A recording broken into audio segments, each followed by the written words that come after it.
We have seen him as an economist, an advisor, and the member of the Niti Aayog. But Bibek Debroy is much more than an economic advisor. His knowledge of Sanskrit and the scriptures can be challenged by a few. He's here today to make sense of the Gita for the millennials. Senior journalist and author Kaveri Bamzai will be in conversation with him. It's a wonderful book that sort of not just introduces you to the Gita, but also gives you so much information on it that even people who know it perhaps would be surprised. Bibek, thank you so much for joining us. I'd like to begin with what I found. One of the things that I found quite surprising was the number of Gitas or Geets there are. It's not just the Bhagavad Gita. So, would you like to elaborate on that, please? The Bhagavad Gita has been translated several times in English, in other languages. People have interpreted it, analyzed it, drawn lessons from the Bhagavad Gita. Often when they do this, they look at the Bhagavad Gita as a text isolation, as a standalone text, which may be fine, but it is also important to realize that the Bhagavad Gita is embedded in the Mahabharata. It's part of the Mahabharata. So therefore there is a continuity with the Mahabharata, and the Bhagavad Gita is an integral part of the Mahabharata. My intention in this particular book was not to do a translation. I've done that in the past. It was to get the so-called millennials, even millennials like Kaveri, to get interested in reading the Bhagavad Gita. Now, to answer the question directly, Gita is anything that is sung. Gita is anything that is chanted. There is the qualifying adjective Bhagavat, which automatically suggests that there must be other Gitas also.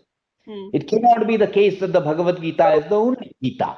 And indeed, across different texts, there are around almost 60 different Gitas, depending a little bit on how you define a Gita, because every text may not necessarily be referred to as a Gita, although it was sung or chanted. Right. Some of these other Gitas people are familiar with, like the Ashtavakra Gita, at least the name one is familiar with.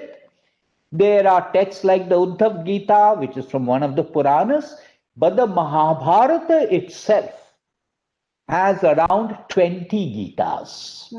The two that people are probably most familiar with are the Dharma Vyad Gita and the Anu Gita. But there are around 20 Gitas. There are things that are not directly referred to as Gitas, but are very much along the same line, something like Yaksha Prashna, for example. The idea that this is the only Gita is not so, but of course, this is the one that we really have grown up with and is the most popular. It's very much in the background of our lives, and yet we do not know of it fully. And that, I think, is something that needs to be corrected, which I presume is why you wrote this. I wrote this to get millennials to read the Bhagavad Gita. Not just read the Bhagavad Gita, read the Bhagavad Gita in the Sanskrit. Which is why there is a chapter yes, on Sanskrit. Yeah. On a poetry, because all of these texts are poetry. The Bhagavad Gita is excellent, excellent poetry, not just in chapter 11. Right. So I wanted people to get sufficiently familiar to read the text of the Bhagavad Gita in Sanskrit. And then read translations, then read commentaries, instead of doing what often turns out to be a very superficial exercise, 5 lessons from the Bhagavad Gita. Yeah. I didn't want the millennials to do that. And as I said earlier, to appreciate the Bhagavad Gita, one has to understand the Mahabharata, one has to understand the role of Krishna. So I have put in all of that explanatory stuff in chapters Right. so that people get interested. Right.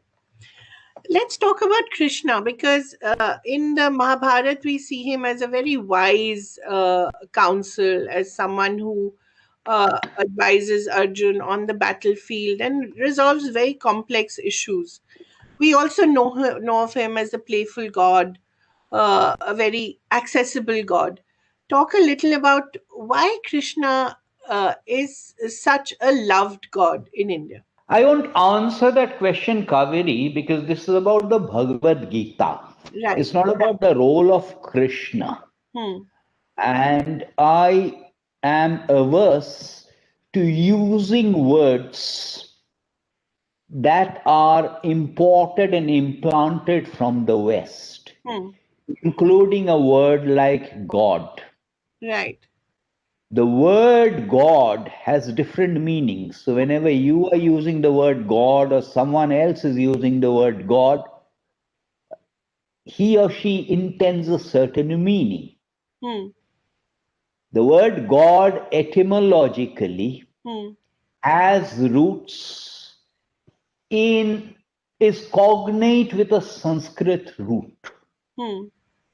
That Sanskrit root is Hutam. Hmm.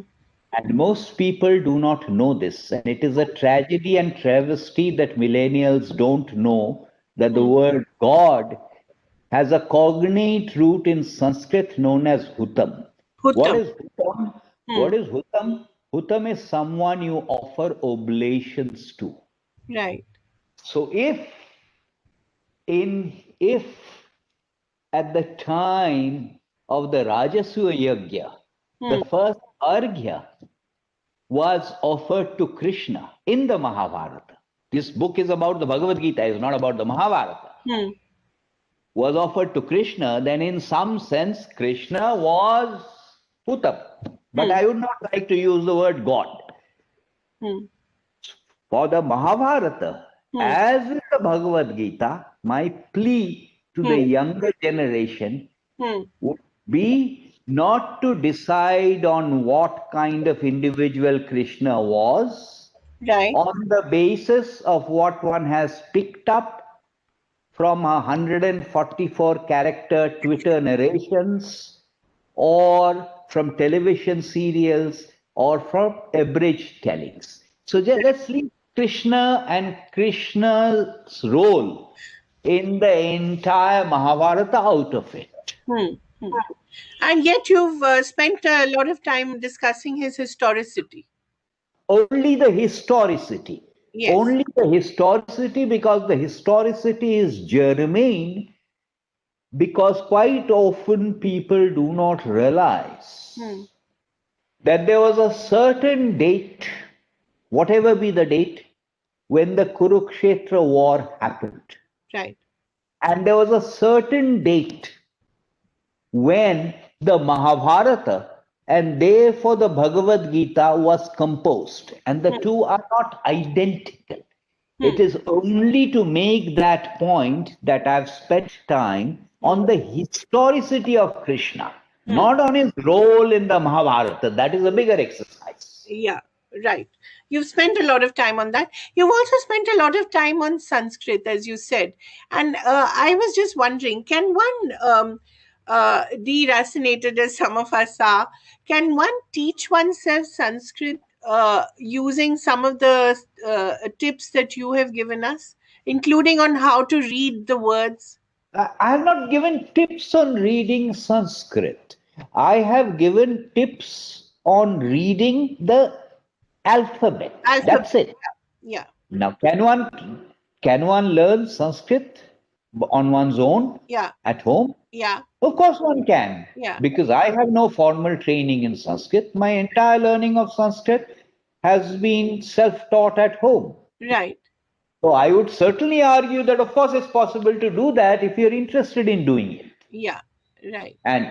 And one of the points that's made in the book is that the Sanskrit of the Bhagavad Gita is relatively simple. It is not the Sanskrit of Kalidasa. For the average person who is familiar with Devanagari or any Indian script, Right. understanding the Bhagavad Gita is no big deal once you have done the two obvious things that happen in Sanskrit, namely the Sandhi. So once you've done the Padached and the Anvay, most people will find it reasonably easy to understand the Bhagavad Gita. It seems complicated because the Sanskrit is a language which flows freely. The last letter of any word joins with the first letter of the next word. Right, right, So once it is broken up, it's not that difficult to understand. right. Let's talk a little about that whole synthesis of the mind, body, and the heart. Bhakti, Gyan, Karma. Can we talk about that? How does the Bhagavad Gita synthesize all of that? One can talk about it, but again, one should not talk about it. The reason one should not talk about it is this is again a very superficial impression, probably amongst all millennials, that here is the Bhagavad Gita, and the Bhagavad Gita has these three parts of Karma Yoga, Jnana Yoga, Bhakti Yoga. Here are 6 chapters on Karma Yoga, here are 6 chapters on Jnana Yoga, here are 6 chapters on Bhakti Yoga. I think the first thing to realize is the chapter headings did not exist in the original text. Right. The colophons at the end of the chapter did not exist in the original text. This is not just of the Bhagavad Gita, of the Mahabharata also. Right. The synthesis is not Gyan, Karma, and Bhakti. The synthesis is also about notions of yoga. Yeah. The synthesis is about notions of Sankhya. The synthesis is about notions of tapas. The synthesis is about Pancharatra, the Pancharatra doctrines. Now, these ones that I've just mentioned are normally not mentioned by people. That is why if you read the chapter that I've got on the Bhagavad Gita synthesis, Synthesis, it is not about karma, bhakti, and jnana, because I It's about believe Sankhya. those are artificial Yeah. Stereotype notions which do not appreciate the true nature of the synthesis. Let's talk about, please explain to us the true nature of that synthesis between Samkhya and Tapas, right? For that, my plea would be for people to read the book, because how much time are you going to give me? You are going to give me a little bit time. Yeah. Now, my submission is, and I've resisted from quoting anything in Sanskrit so far, but now I shall, which is also quoted in the book. There is a famous stotram composed by Adi Shankaracharya. It's a very familiar one. It goes by the name of Bhaja Govindam. In Bhaja Govindam, there is half a bit. Bhagavad Gita Kinchit Adhita. I have studied a little bit of the Bhagavad Gita. To me, as Adi Shankaracharya intended, this is a meaningless statement. If you are interested, find the time. If you are not interested, if you don't have the time, that's fine. But do not try to do Bhagavad Gita for dummies in 30 seconds. In exactly that fashion, if I am to explain the Bhagavad Gita synthesis, I would have to read out that entire chapter, which I don't want to do, because this is not prime time television. Tell me what is the Bhagavad Gita synthesis in 30 seconds. If that's what you have time for, then stay away from the Bhagavad Gita. Don't do Bhagavad Gita Kinchita Gita. What does that mean, Bhagavad Gita Kinchita Dita? I just explained. That is like I've studied a a little little bit. bit, or X has studied a little bit of the Bhagavad Gita. Okay. Sounds quite interesting. Can we talk about the ideas of dharma, arth, moksha, dharma, arth, kam, moksha? Well, dharma, artha, kama, moksha are regarded as the four purusharthas or objectives of human existence. Right. The word dharma is impossible to translate it into English. It should not be translated into English without the context. There is a shloka which tries to define dharma. It says, Yah dharyate saha dharma. Whatever holds up is dharma. Now, different things hold up the fabric of society, moral fabric, other kinds of fabrics. So, dharma, in certain senses, is task, it's duty, it is what in English we would imperfectly translate as religion. Raja dharma is governance, so we should not try to translate the word dharma really. However, when I'm saying without the context, dharma, artha, kama, moksha, moksha is emancipation, liberation. Emancipation, liberation from what? Emancipation, liberation from samsara. Right. What is samsara? Samsara is the cycle of worldly existence. Samsara is the cycle of birth, death, and rebirth. So that liberation is moksha. And obviously, the Bhagavad Gita and other parts of the Mahabharata also, they talk about moksha dharma. However, moksha dharma is not for everyone. The Bhagavad Gita itself says that only very few people will actually get moksha. For the rest, it is dharma, artha, kama. Kama, kama is the pursuit of sensual pleasures. It is invariably interpreted as sexual pleasures, but kama is not pure sex, it is sensual pleasures. If one reads Vatsyayan's Kama Sutra, only one chapter is about what in popular 30-second interpretations we have reduced Vatsayan to, namely sexual postures. Exactly similarly, Kama is about sensual pleasures, not just sexual pleasures. Artha is the pursuit of material well-being, prosperity, wealth, all of that. Dharma, since I've placed moksha dharma in a different category, dharma is the things that we do every day. Some of it is driven by the template of varnashram dharma, the four varnas and the four ashramas. Some of it is the individual dharma. Some of it is the nitya karma, the 5 daily yajnas that every householder has to do.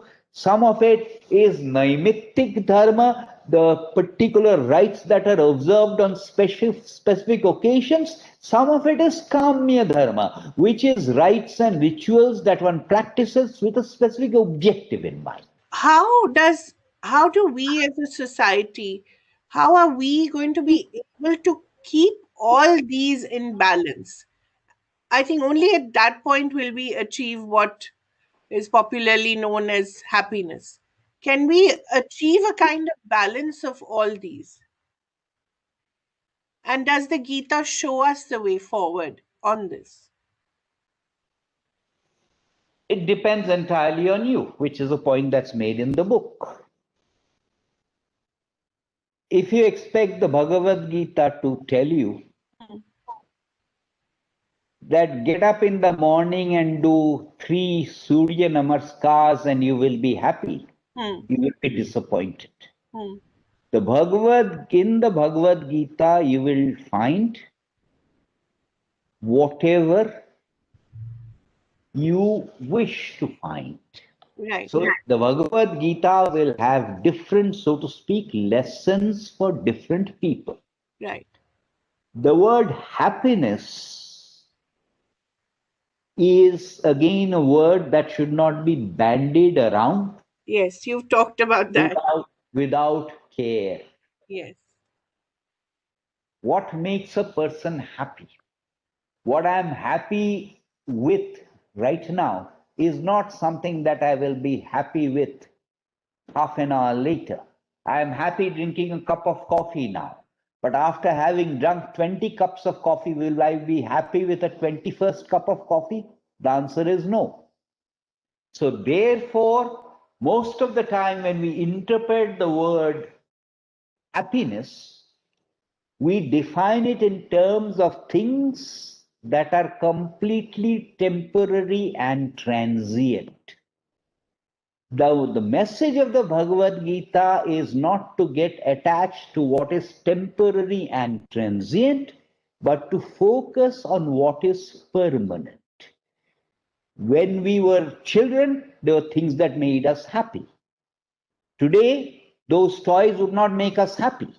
So why should we get addicted to this notion of happiness, which normally is defined in terms of possession of objects that are purely of transient interest? The word in most Indian languages for happiness would be a word like sukha.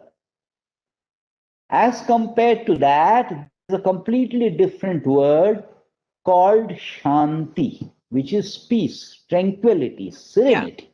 Yeah. Right. And there is a shloka in the Bhagavad Gita itself which says that a person who is not serene, a person who is not tranquil, how can such a person hope to achieve proper happiness? So therefore, let us not look for 6 lessons on happiness, 3 lessons on unhappiness. What the Bhagavad Gita teaches, amongst other things, is that please do not get attached to things that are temporary. Instead, look for what is everlasting. Mr. Debroy, the other thing that is interesting is that you have a whole lot of these new modern philosophies, mindfulness, heartfulness. In a way, they all stem from the Gita, don't they? They're just different versions or different aspects of the Gita. Well, I cannot speak on behalf of these other philosophies. What the Bhagavad Gita talks about is perennial. And therefore, anyone who has pursued or seeks to pursue anything that is more than the immediate material, he or she will find something that resonates in the Bhagavad Gita. There are, however, 3 principles which sort of define not just the Bhagavad Gita, but Hinduism in general. The first of these is the existence of the Atman as distinct from the physical body. The second one is the continuation of the indestructible Atman when the physical body dies. Therefore, what that leads to is the concept of samsara, birth, rebirth, birth, death, rebirth. There is also the notion of, therefore, karma.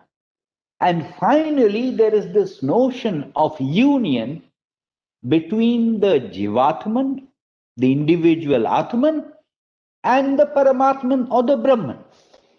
Now, these defining principles define not just the Bhagavad Gita, all Hinduism texts.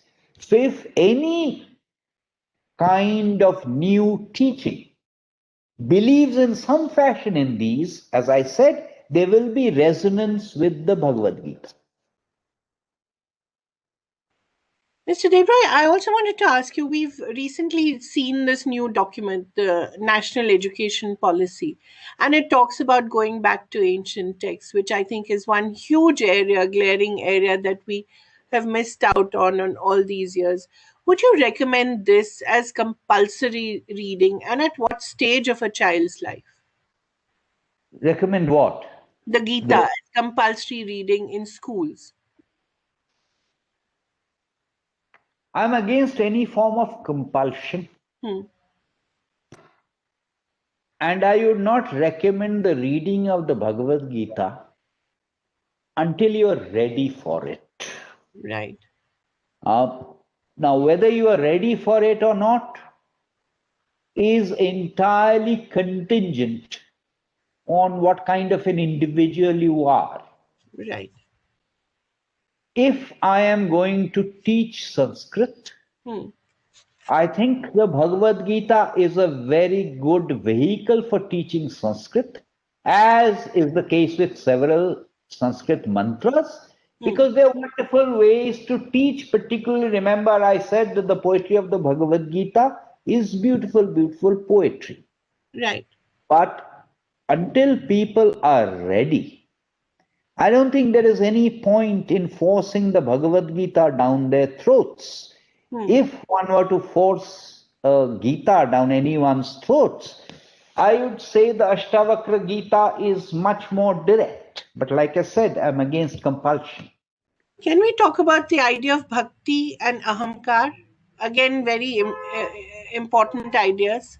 Ahankara is one of the most difficult things to eliminate. Ahankara is loosely translated, well, correctly actually, is loosely translated as ego. Ahankara means I am doing.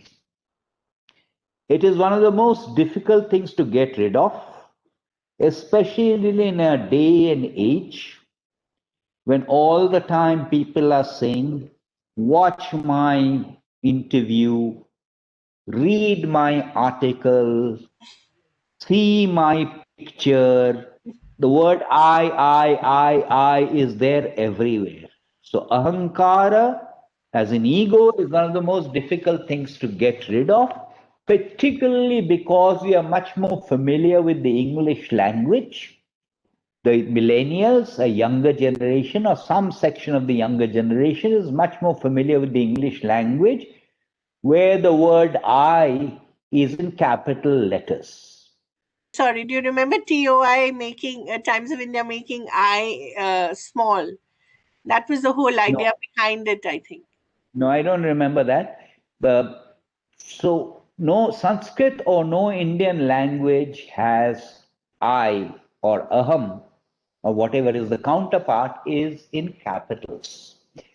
I think all Indians are intrinsically Hmm. attuned to the idea of ahankara being less. Hmm. So most Indians will not say, I am Kaveri Bamzai. They Hmm. will not naturally say, I am Kaveri Bamzai. Hmm. They will naturally say something like, I am known as Kaveri Bamzai, or Something to that. my name is Kaveri Bamzai. So the Yeah. I is not at the forefront. So Hmm. I think Ahankar is much more in the West, Hmm. and Ahankar, therefore, is even more of an issue to the younger generation who have learned several different things from the West. Hmm. Hello. Hmm. The word hello has no sense of, or hi has no sense of humility. Hmm. But whenever I say namaste, Namaste. or whenever I say namaskara, namaste is even better. I'm effectively saying I'm bowing down to you. I'm bowing down before you. Namaste. So the humility and the lack of ahankara intrinsically is part of our legacy, is intrinsically part of our tradition, It's just that we tend to forget it. You mentioned bhakti also. Bhakti is one of the most difficult things to achieve. Bhakti is not simply going to a temple and doing arti and reciting a few mantras, because proper bhakti is achieved only when you completely destroy your own ahankar. And because destroying one's own ahankar is so very difficult, the true path of bhakti is so very difficult to achieve. Absolutely. Do you feel that the COVID times have only heightened the lessons? I know you don't like that word lessons, or only heightened the importance of a text like Bhagavad Gita. I These are don't think things that we have I don't come think back so. to. I No? don't think so. I think the Bhagavad Gita has always been there. It is just that because of COVID, people have much more of free time. They are not going to a multiplex. So, what do I do with my free time? Oh, okay, maybe I shall dip into the Bhagavad Gita. The Bhagavad Gita has always been there. It's there. If you're interested in it, you'll find the time, COVID or no COVID. Hmm.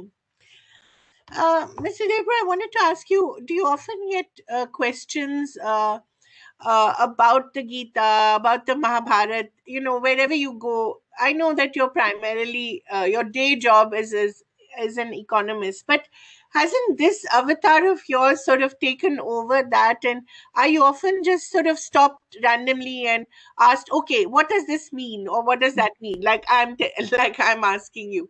And how do you deal with that?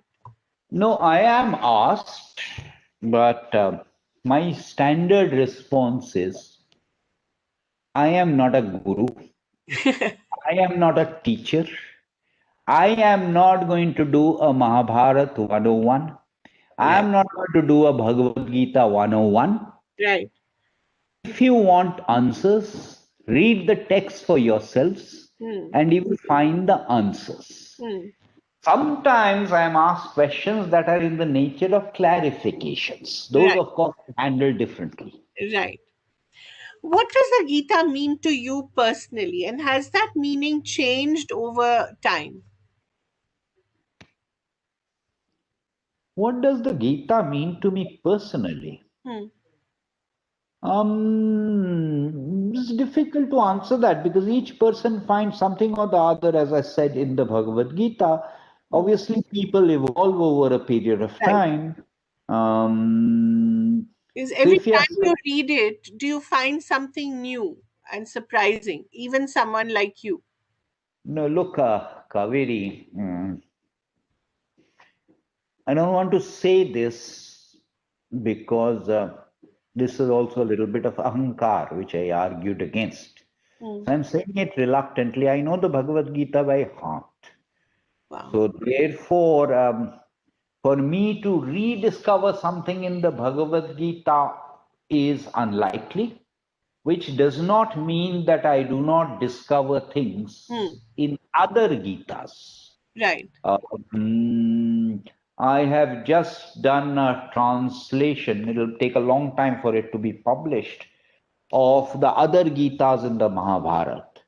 So, in the course of doing that, I learned quite a bit because I wasn't familiar. Well, 25 Gitas, 20 of them are technically Gitas, but I put in some others because they were relevant, although they're not Gitas. So, I learned much more from translating word by word those Gitas than the Bhagavad Gita. Hmm. Why does this whole repackaging of the Gita as, five management lessons or three lessons, why does that irritate you so much? In a way, isn't it some way of at least popularizing it, or do you think it makes it then impossible for people to actually go back to the original text and to rely just on these adaptations or lessons, easily digested as they are? Well, people get the wrong lessons Hmm. because most of these books, management lessons, read the Bhagavad Gita to decide how you should handle your boss. Right. read the Bhagavad Gita to realize how you should deal with a wife.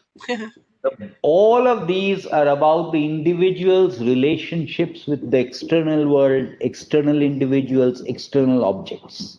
The Bhagavad Gita is not about that. It's about The Bhagavad Gita is about you managing your own self. It is not about these external things. In the process, if you become a changed individual, obviously that will impact your relationships with the external world, with the boss, the subordinate, the spouse, the children, the parents, whatever it may be. But the Bhagavad Gita has no lessons about how you should handle the external world. It's entirely about how you should handle yourself. yourself. It's internal. It's self-reflection. It's self-introspection. That is why I have nothing against these books, but I am somewhat concerned they might give the wrong impression. If they trigger a sufficient amount of interest in people to read the original Bhagavad Gita, that's fine. But I suspect that most people don't take the next step. Right. So, if I were to ask you, if you were to look at the translation of the other Gitas that you were talking about, what did you find there that was surprising to you? There are a whole lot of Gitas, mind you. And they have different kind of focus. So, for example, the Mahabharata is divided into 18 major segments, as everyone knows. They are known as Shanti Parva. So there are Gitas, and the Shanti Parva has 3 sections. Raja Dharma Parva, which is the dharma for kings. Apad Dharma Parva, which is the dharma in terms of calamities. Moksha Dharma, which of course is understandable. I've spoken about Moksha Dharma. I had not expected so many Gitas to be from the Raja Dharma Parva. There's a familiar shloka from the Mahabharata, which let me state in Sanskrit and then I shall translate. Kashtancha Samayetang Mahadadho Sametya Vepayatang Tatpat Bhuta Samagama. Just as pieces of wood together, just as pieces of wood come together on the giant ocean, they come together, move together for a short while, and then drift apart. The relationship of individuals in this world is also like that, meaning no relationships are permanent. We travel, Kaveri and I will travel together for a bit of some part of our lives, then we'll drift apart. That's natural. This was the substance of it. Obviously, I was familiar with it. What had not registered was that it had not registered, it should have probably, is that it was from the Pingala Gita. Pingala Gita is one of the Gitas in the Mahabharata. And Pingala is a courtesan. So there is a Gita which reflects the learnings of a courtesan. And it is Pingala who says this. Now, it had before, if you are translating something word by word, you tend to notice things that you had not noticed earlier. So this is something, I just gave that as an example of something that had not occurred to me earlier. Right. May I, in conclusion, ask you, because you say that chapter 11 for you is this most beautiful chapter, and you've quoted 3 shlokas from this chapter. Would you like to quote one and to translate that for our readers as a parting gift? No. You will find that I've quoted shlokas from the various parts of the Mahabharata and have translated them. Right. But I have avoided generally chapter 11. 11. Generally, there are 1 or 2 rare instances, but that is to illustrate how easy it is to break up the Sanskrit. But chapter 11, I have avoided translating. The reason for that is, yes, chapter 11, the chapter about Vishwarup Darshan, Vishwarup, is a beautiful, beautiful chapter. It has to be read in the Sanskrit. Okay. In any other language, it ruins the beauty of that chapter. The poetry, the imagery is completely ruined. And you talked about Robert Oppenheimer also quoting from it. Yes. Yeah. So it's quite remarkable how the Gita is everywhere around us. It's just, I think we've not been made conscious of it so far, and perhaps this book will, I think, go a long way in doing that, not just for millennials, as I said, but for everyone. Bibek, Debroy, thank you very much again for talking to us about the Sure. Bhagavad Gita for millennials. Which book of yours is this? I have no idea. I think it must be about 110 or something like that. 110th book. Something like that. I might be 109. Amazing. Thank you very much for doing this for us and for, I think, for all of us, not just the millennials. Thank you very much. Thank you. Namaste. Namaste.